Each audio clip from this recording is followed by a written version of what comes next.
Y ya por último, también hay una serie de retratos, que yo he seleccionado estos, pero hay otros muy bonitos, como este de cabeza de miliciano, que es tremenda, me parece, esa fortaleza y esa determinación, o esta chica toda juvenil y resonante ahí, pues. Y luego estos son desconocidos, y luego ya conocidos, como este de Largo Caballero, o esta de La Pasionaria, que es preciosa, que es también de Seymour Chin, o este que en el de ese decía Sin Título, pero que es José Díaz, el fundador del Partido Comunista. En fin, yo he querido acabar ya mi con que sean ellos los que digan la última palabra. Muchas gracias. Muy bien.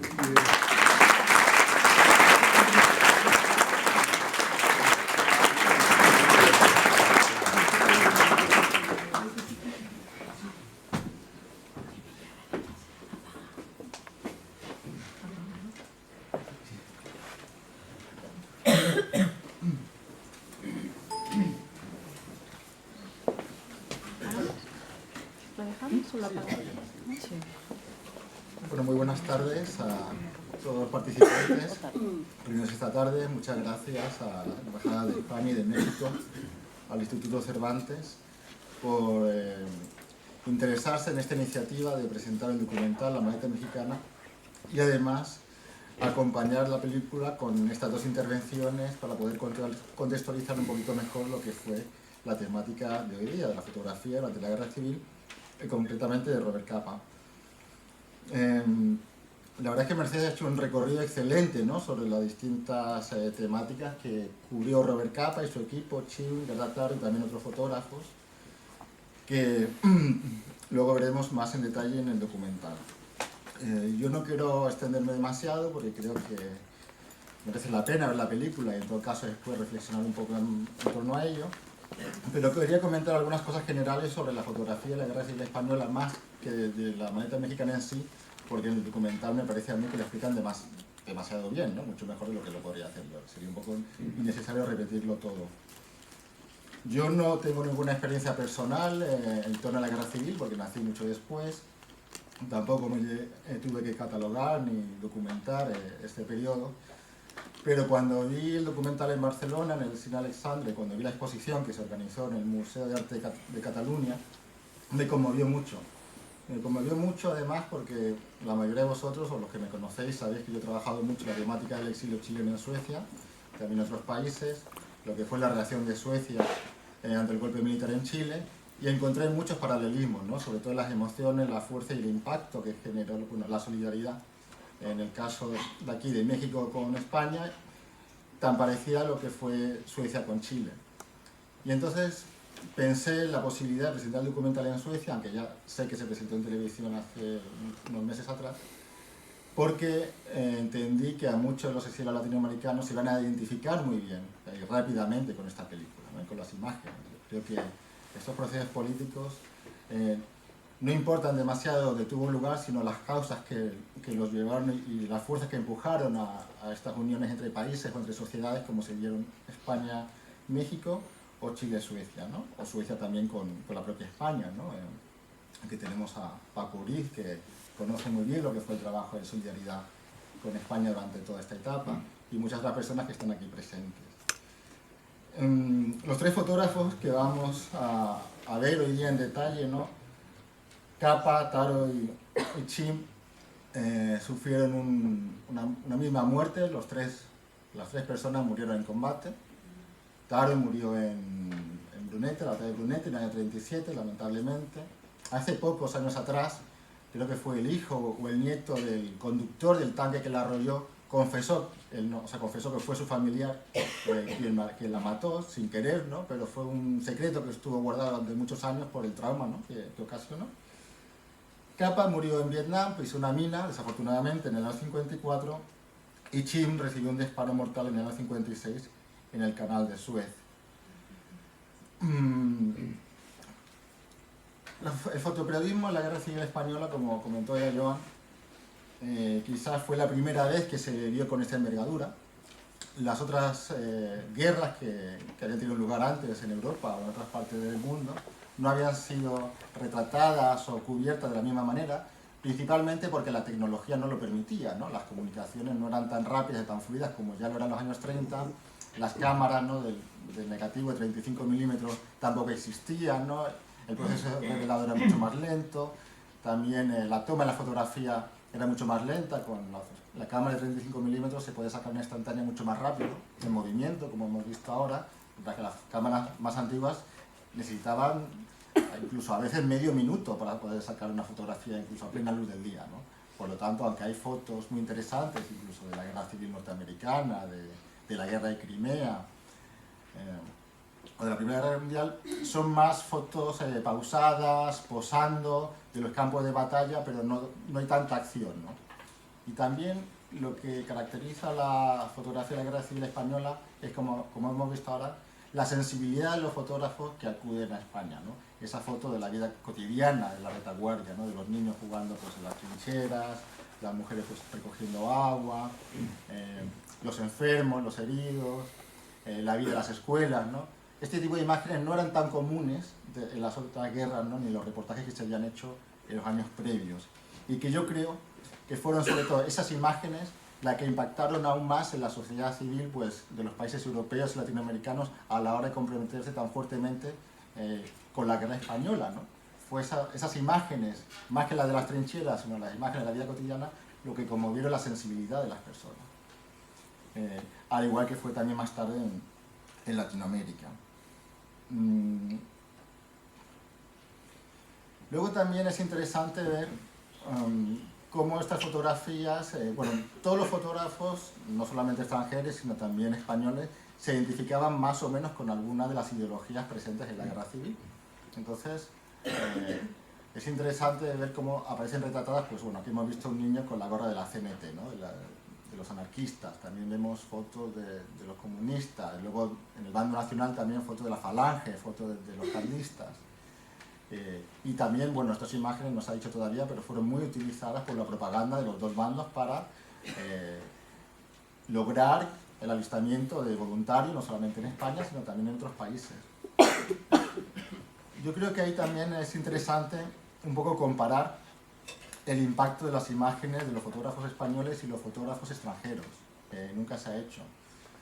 El fotógrafo extranjero como Capa o Taro o Chin contaban con bastantes medios, bueno, o mejores medios económicos, y también con salvoconductos que les permitía viajar por distintas partes del país, cubrir varios frentes en distintos reportajes, ¿no? Y además tenían vínculos con revistas extranjeras, ¿no?, como Regard, Blue, Soir, que le permitían tener un impacto internacional mucho más rápido que los fotógrafos españoles, que publicaban mayoritariamente sus fotos dentro de España, ¿no? Centelles también publicó fuera de España, pero eran menos, lo dije. Y también los fotógrafos españoles se limitaban más al territorio donde estaban viviendo, porque o ellos mismos participaban en la guerra, o eran miembros de uno de los dos bandos, o tenían su familia viviendo en Barcelona o en Madrid, y eso le limitaba o le posibilitaba viajar a otra parte de España, ¿no? Entonces son fotos excelentes también, pero no tienen una cobertura tan extensa como los fotógrafos extranjeros. Luego yo, bueno, en el caso mío personal, yo como ya nací en la democracia, si bien en mi casa tenemos fotos de la guerra, pero son fotos de la familia, ¿no?, de mi abuelo, de mis abuelos, que pertenecen al bando nacional, me acuerdo que me llamó mucho la atención la primera vez que vi fotos del bando republicano, porque ya fue en edad relativamente adulta, porque todas las fotos que conocía pues eran de la gente cercana a mí. Y después, si uno hace una reflexión un poco más global, o uno va simplemente a una librería en España, la mayoría de las fotos que uno encuentra en distintas publicaciones, como la que vamos a ver hoy, pertenecen al bando republicano, ¿no? Hay una mayor sintonía o simpatía general por lo que fue el lado republicano que por lo que fue el bando nacional. Como historiador, yo lo lamento un poco, ¿no?, porque a mí también me interesa, aparte de las fotos familiares, conocer más lo que fue la vida de la retaguardia y la vida cotidiana en el bando nacional. Por ejemplo, conocemos todos muchas de las fotos de los brigadistas internacionales, desfilando por Barcelona, o los frentes de Aragón, o Brunete, etc. Pero hemos visto muchas menos fotos de lo que fue la Legión Cóndor, pilotos alemanes que participaron en la Guerra Civil, o de las tropas italianas que mandó Mussolini, que creo que fueron más de 40.000 también en España, ¿no? Yo vi casualmente ahora en Navidad, estando con mi madre, una foto de las tropas italianas en el pueblo donde nació mi madre, que se llama Cabra, en Córdoba, y me impactó muchísimo porque yo había escuchado mucho a mi abuela hablando de los 2 soldados italianos que tuvo que alojar en su casa, que después uno de ellos murió en el Ebro, pero nunca había visto fotos de los italianos en el pueblo. Y cuando la vi el otro día, pues por fin pude un poco poner o recrear las caras que tenía en mi imaginario, ¿no?, de lo que fueron esos días en el pueblo. El nombre Capa es interesante porque aunque él no es español, se le sigue considerando como la gran figura del fotoperiodismo de la Guerra Civil Española. Y el equivalente, no sabría yo decir si mejor o peor, español sería Centelles, ¿no? Centelles, de hecho, se le llama el Capa español, pero a Capa no se le dice el Centelles húngaro, ¿no? Que es una cosa interesante de cómo se valora un poco más al extranjero que al propio español a la hora de retratar. Maletas, como la mexicana o la de Negrín, hay muchas en la Guerra Civil. También el propio Centelles tuvo su maleta. Él partió al exilio a Francia en el año 39, me parece recordar, y asustado de lo que podían ser las consecuencias de esas imágenes que retrató con tanto detalle sobre el conflicto, él enterró, creo que fueron 4.000 negativos también, en una caja de madera cerca de Carcassonne. Y no fue hasta que volvió la democracia en España, ya a finales de los años 70, que regresó a Carcassonne, recuperó sus negativos y los publicó en España. Ese fue otro gran tesoro y también ha sido publicado y expuesto en varias exposiciones. Y esto me hace recordar también una entrevista que escuché hace ya varios años con Alfonso Guerra, que como sabéis él estuvo al frente de la Fundación Pablo Iglesias muchos años y ha organizado muchas exposiciones sobre el exilio y la guerra civil, que él decía que los mejores archivos de imágenes fotográficas o documentales estaban en Rusia. Y la explicación es muy interesante, ¿no?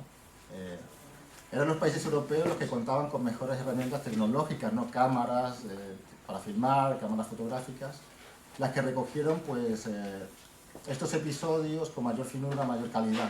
Después, claro, como las propias fotografías de Capa, llegaron a Francia, llegaron a Italia, llegaron a Alemania, y muchas de ellas, bueno, como contó Joan, ¿no?, con los negativos de la policía francesa, desaparecieron o quedaron en archivos de estos países, y después, durante la guerra, pues, Alemania, cuando invadió Francia, se los llevó, los archivos franceses, o una buena parte de los archivos franceses a Berlín, y después, cuando los rusos invadieron Berlín, los rusos aprovecharon para llevarse el mismo material a Moscú. Entonces, por desgracia, los archivos en Rusia no están tan bien organizados y catalogados como en otros países, pero él comentó que gran parte del material que utilizó para sus documentales sobre exilio y las exposiciones los tuvo que ir a buscar a Moscú, ¿no? Y era interesante también, ya como contaba en voz baja, los trapicheos que tuvo que hacer para poder recuperar ese material de manera quizás no muy legal, ¿no?, por decirlo de alguna manera.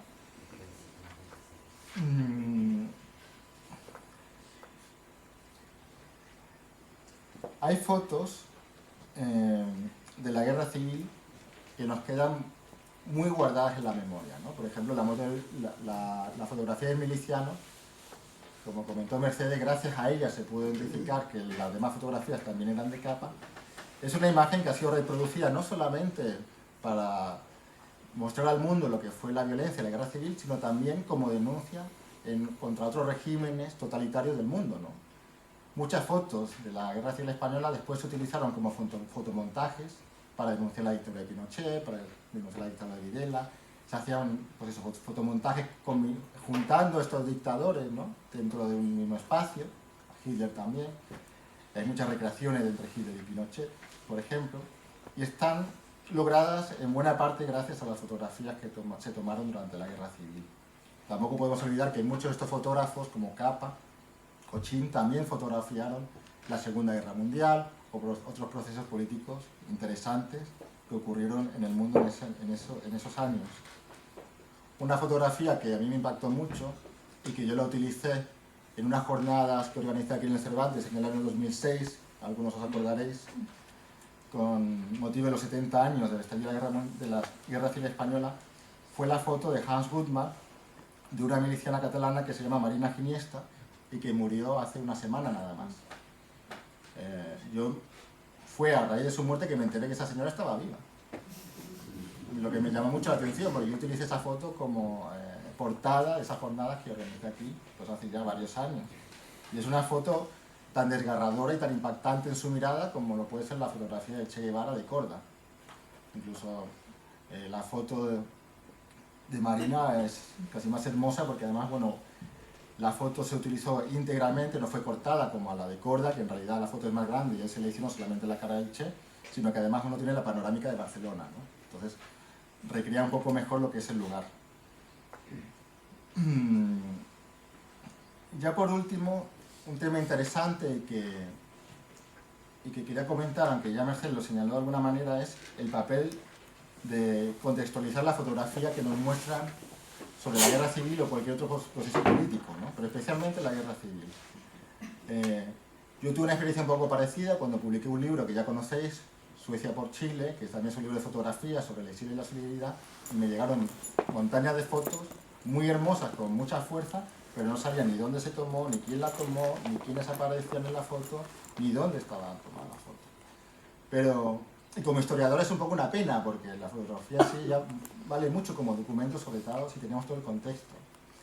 Pero estas fotos, en realidad, la que hemos visto ya, y que veremos más en el documental, no tiene tanta importancia, porque el valor de esa foto es la fuerza que tiene la denuncia de la mirada de la persona que está retratada en la foto, ¿no? Eso es lo que nos conmueve y nos lleva a conocer mejor el horror o el drama de la guerra. ¿Quién es la persona que está retratada y lugar? En realidad, para una campaña de sensibilización, ¿no? En realidad es lo de menos, ¿no? Incluso si se entregara demasiada información del contexto de la foto, sería contraproducente porque se le quitaría quizás fuerza a la fotografía, a los sentimientos que transmite esa imagen, de esa señora, ese niño, ¿no? O ese anciano,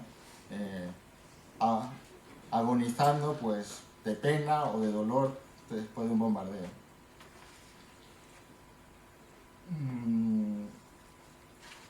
Una fotografía, ¿no?, que me llamó mucho la atención es la que aparece en la propia portada del documental.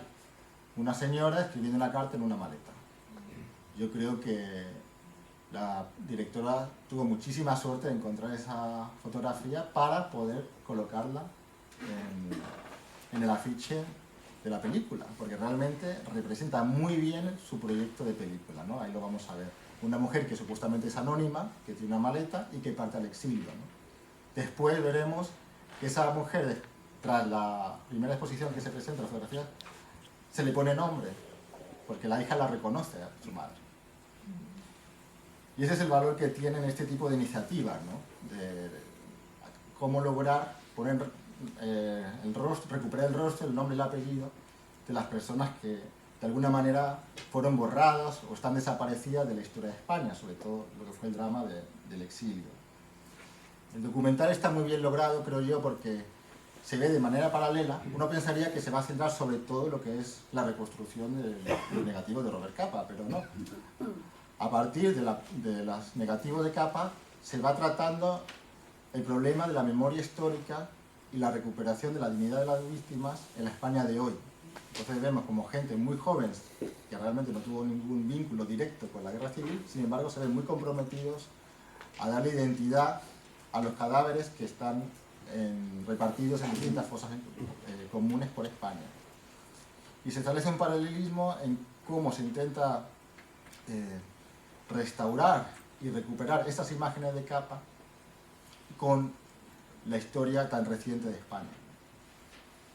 Lo que para mí, bueno, lo logra con una gran sensibilidad. Por desgracia, el negativo del miliciano no se encontró en la maleta. Y esa fue una gran frustración. Todavía se siguen preguntando dónde está el negativo de esa película, o sea, de esta fotografía. Perdón. Si la fotografía es montaje o no, bueno, hay muchas teorías, pero yo he leído bastante al respecto, he visto incluso algunos documentales, y se demuestra por médicos forenses que en realidad sí fue herido en el instante, se reconoció por fin al miliciano por nombre y apellido, era de Alcoy, y también por la postura que tiene y la manera en la que tiene la muñeca, se dice que ya estaba prácticamente muerto en el momento que se le tomó la foto, porque el tiempo que transcurría en caerse al suelo, que era de centésimas de segundo, si el tipo hubiera estado vivo, hubiera sido un fotomontaje, se habría roto la muñeca, porque la tendría con otra posición, ¿no? Entonces, bueno, yo creo que la fotografía de Robert Capa siempre va a dar a mucha especulación, ¿no? Mucha envidia. La magia de Robert Capa está muy presente porque él mismo, bueno, le gustaba jugar con su profesión, con la manera en la que tomaba las fotos, le gustaba mucho desafiar a sus propios compañeros, ¿no? A otros fotógrafos. Y eso lo hacía en un personaje divertido, carismático, ¿no? Querido por muchos, odiados por otros, pero que sin duda es lo que realmente ha llevado a preservar y mantener su nombre en la memoria colectiva, ¿no? Yo creo que Capa nunca se imaginaría que estaríamos hoy todos sentados aquí haciendo un homenaje a su trabajo sobre la guerra civil en el año 2014 en Estocolmo, ¿no? Entonces, bueno, yo con esto termino y doy pie ya a Mónica para que podamos ver el documental. Muchas gracias.